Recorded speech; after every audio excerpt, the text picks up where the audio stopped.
HBO has released the first episode of their Batman spin-off, The Penguin, which follows the titular character as he attempts to legitimize himself among Gotham's criminal underworld 1 week following the death of Carmine Falcone. And I thought the episode was really damn good. Now, I don't love the Batman as much as some other people do, so I wasn't necessarily dying to see this show, but I thought this season premiere was nothing short of fan-fucking-tastic. As a crime drama developed by HBO, the series is clearly reminiscent of other high-profile shows like The Sopranos. But The Penguin is also just a really damn good show in its own right. The acting, for example, is spectacular.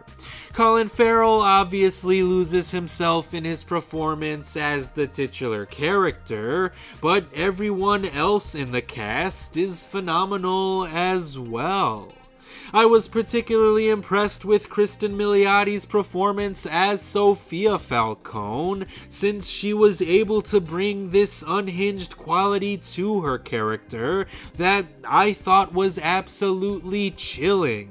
Despite her small stature, she looked like she could really fuck somebody up. So I really loved her role as the main villain of this story.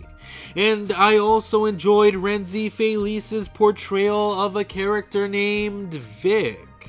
I wasn't sure what his role in the series was going to be, but it's clear that Oswald sees a bit of himself in this young man. So he takes him under his wing, so to speak, which is interesting. I definitely like to see how this relationship will develop, especially since Penguin can act rather sporadically. But I also love how, unlike Agatha all along, Oswald is still portrayed as a bad guy. Sure, this story will allow us to understand him better and even empathize with him a bit, but we will still be able to view his character as villainous. He's a bad guy who likes to do bad things, and this episode totally embraces that. So I loved getting to learn all about this version of Oswald and why he may be the way that he is. I even enjoyed learning how funny he can be because I laughed out loud during several scenes in this episode. I mean, given how dark and grounded and gritty the Batman was, I was surprised by how much comedy was featured in this episode. But the juxtaposition between the silly humor and the dark subject matter really worked for me.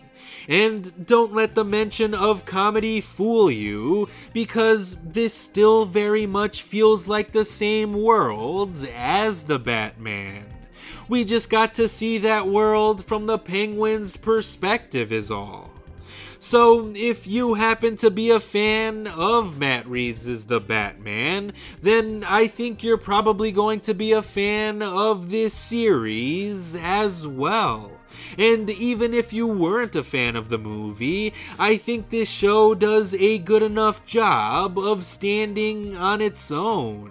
The acting is great, the writing is fantastic, the dialogue is sharp, the story is engaging, the characters are all interesting, and the darkly comedic tone does work surprisingly well.